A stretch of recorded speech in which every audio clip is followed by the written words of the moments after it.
There are many aspects to your online identity. Your online identity is not the same as your real-world identity. If you are using a smartphone, tablet, or computer to play games, text your friends, or browse the internet, you are creating an online identity. Having a different online persona than your real-world persona can be positive if you use it correctly. Everything you do online creates a self-image, from selecting which picture to use as a profile picture to the website you browse for new shoes. Everything shapes your online identity.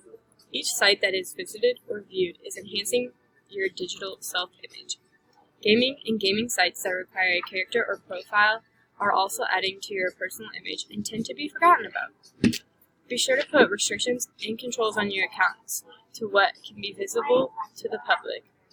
Oversharing can create reputations that might come back to haunt you.